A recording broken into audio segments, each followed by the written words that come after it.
और फिर उन्होंने ये भी कहा कि तुमने हमको 3 पल तक रोका है, इसलिए तुम्हें 3 बार इस धरती पर जन्म लेना पड़ेगा। क्या होगा भैया माइक में? 3 जन्म द्विज वचन प्रवाना, 3 बार आपको धरती पर आना पड़ेगा, ऐसा नहीं। और एक दूसरा कारण बताते हैं शिव महापुराण में, आप इसको विस्तार पूर्वक पढ़ोगे। और शिव महापुराण में उसका एक कारण ये बताते हैं कि जो एक राक्षस जलंधर परम सती असुराधिप नारी और तेहिबल ताय न जिताओ पुरारी, जलंधर की पत्नी अत्यंत पतिव्रता नारी थी। देखो कभी कभी हम वृंदा और तुलसी दोनों को एक समझ लेते हैं, पर शिव महापुराण में वृंदा अलग है और तुलसी अलग है। जो वृंदा है वो जलंधर की पत्नी है और जो तुलसी है वो शंखचूड़ की पत्नी थी, जिन्होंने बद्रीनाथ में बड़ी कठोर तपस्या की। वो वृंदा है, वो तुलसी जी।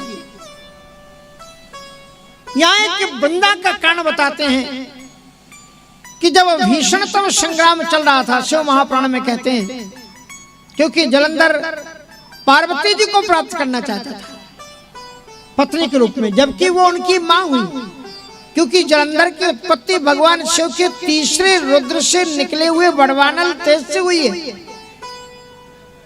इसलिए वो शिव का पुत्र है। यदि वो शिव का पुत्र है तो पार्वती जी उसकी क्या हुई? मां हुई। पर उस दुष्ट दैत्य जलंधर ने संपूर्ण देवताओं को रुला दिया, रुदन कर दिया। चारों तरफ अत्याचार, अनाचार, पापाचार बढ़ गया। सारे देवता दुखी हो गए। नारद जी से प्रार्थना की। नारद जी ने भगवान नारायण से कहा कि आप युद्ध करें, और देवताओं के पक्ष से खुद भगवान नारायण जलंधर से युद्ध करने के लिए आए। लेकिन जलंधर भगवान शिव की कृपा के कारण इतना बलवान था कि भगवान नारायण का सुदर्शन चक्र भी उनके पास में जाकर के कुछ बिगाड़ नहीं पाया। उसके दांते घिसने लगे और वो लौट करके नारायण के पास आ गया। भगवान नारायण समझ गए कि मैं इसे जीत नहीं सकता, और जब ये देखा कि नारायण ने समझ लिया कि वो जीत नहीं सकते, तब उन्होंने जलंधर से कहा कि मैं तुम पर प्रसन्न। उन्होंने सुदर्शन चक्र जब निकाला तो लक्ष्मी जी ने भी हाथ पकड़ लिया कि महाराज आप उसको मारिए मत। क्यों नहीं मारिए? कहा ये भी समुद्र से पैदा हुआ है और मैं भी समुद्र से पैदा हुई हूं, इसलिए मेरा भाई लगता है, आप उसका वध मत कीजिए। भगवान नारायण ने प्रसन्न होकर के कहा कि मैं तुम पर प्रसन्न हूं, बोलो तुम क्या चाहते हो। जलंधर ने भगवान नारायण से कहा कि अगर आप मुझ पर प्रसन्न हो तो मेरी बहन समेत, आप परिकर समेत आप मेरे महलों में आकर के निवास करें। तो भगवान नारायण खुद और लक्ष्मी जी समेत जलंधर के भवनों में निवास करने लगे। अब बोलो, भगवान जो देवताओं के पक्ष के थे वो भी जलंधर ने अपने बना लिए, लक्ष्मी जी उनकी हो गई। अब तो देवता और भी परेशान कि अब जब नारायण को ने अपने पक्ष में कर लिया तब क्या करें। और शंकर जी तो वैसे ही मानते थे कि मेरा बेटा है।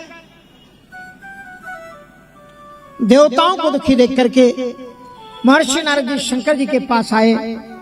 शंकर जी से प्रार्थना की कि भगवान केवल आप ही इस दुष्ट दैत्य जलंधर का वध कर सकते हैं और कोई कर नहीं सकता, इसलिए आप कृपा करो। देवता लोग बड़े दुखी हैं। शंकर जी को बड़ा गुस्सा आया, त्रिशूल उठाया, कहा कि नारद तुम्हें थोड़ी भी लज्जा नहीं आती, तुम हरदम दूसरों का झगड़ा कराते फिरते हो।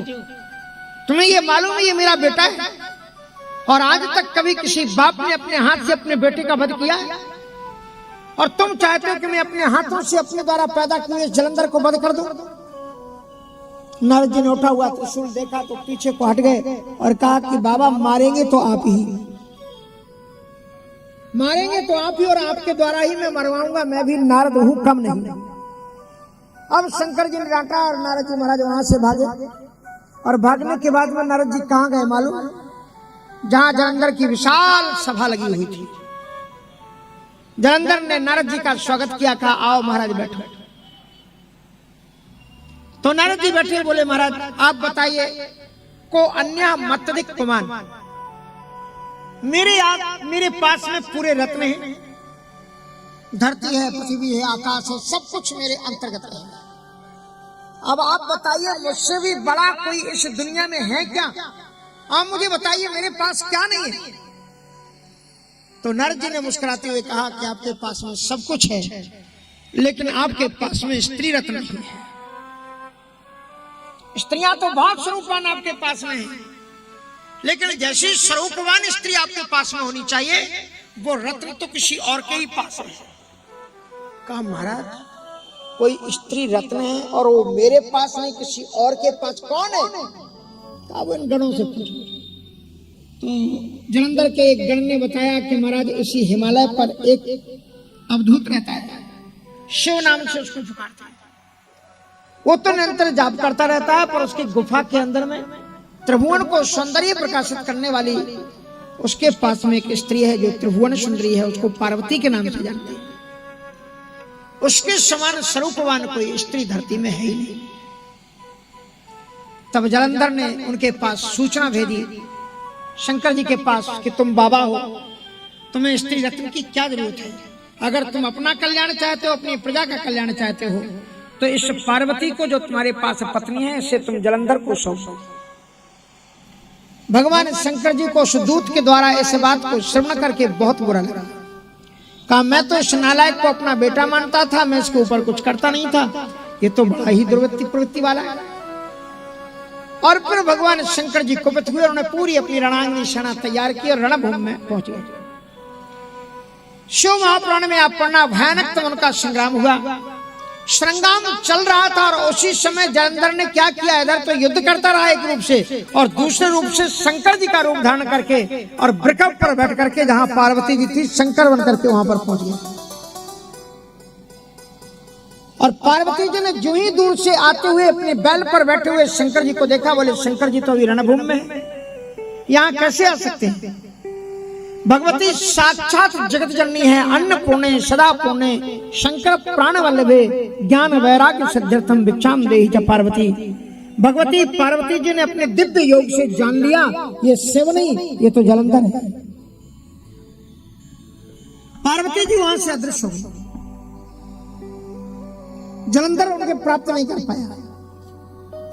और जब जलंधर लौट गया तो पार्वती जी गुस्से में अत्यंत कुपित थी। उसी समय उन्होंने भगवान नारायण को बुलाया। भगवान विष्णु जी भगवती पार्वती जी के सामने पहुंचे और पार्वती जी ने भगवान विष्णु जी से ये कहा कि आपको एक काम करना है। तो पूछा भगवती क्या आपका काम है जो मैं कर सकता हूं? तो भगवती पार्वती ने कहा कि एक काम करो, तुम मेरे लिए अभी इसी वक्त तत्काल में आप जैसा जलंधर ने मेरे साथ में किया है वैसा ही आप जाकर के जलंधर के साथ में करो। तो बोले क्या करूं मैं?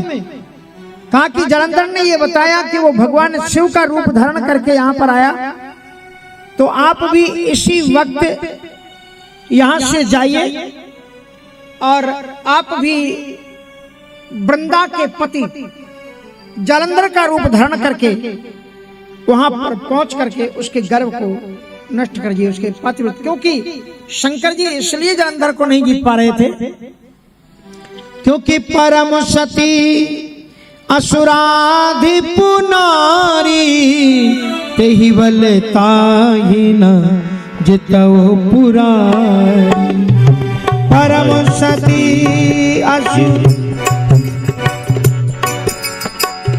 परम सती असुराधिप नारी तेहि बल ताहि जितौ पुरारी।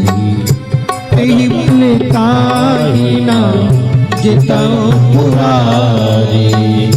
तेहि बल ताहि न जितौ पुरारी। परम सती असुराधिप नारी, इस असुर जलंधर की पत्नी अत्यंत पतिव्रता नारी है और इसी कारण से भगवान शिव भी उसे जीत नहीं पा रहे हैं। तो आप जैसा कि वो करके गया है मेरे पास में शिव के रूप में आया, उसी तरह से आप भी उसकी पत्नी के सामने जलंधर के रूप में जाकर के उसके पातिव्रत धर्म को नष्ट कर दें, तो निश्चित रूप से भगवान शिव उस दुष्ट दैत्य को जीत लेंगे। और फिर भगवान नारायण जालंधर का रूप धारण करके वृंदा के पास गए। शिव महापुराण में तो बड़ी लंबी कथा है, उच्चाटन उसको किया और छलकर तारु तासव्रत प्रभु श्री कार्य के जालंधर का रूप धारण करके उसके पातिव्रत को नष्ट किया और जिनी पातिव्रत उसका नष्ट हुआ उसी समय भगवान शिव के भयानक त्रिशूल से जालंधर की मौत हो गई। और वो 1-2 दिन तक भगवान नारायण वहां नहीं रहे, कई वर्षों तक वृंदा के साथ में उस वन में उन्होंने निवास किया। और कालोपरांत में उनकी चाल ढाल से वृंदा को जब पता लग गया कि ये जालंधर मेरा पति नहीं है तो विष्णु है, तब कुपित होकर के श्राप दिया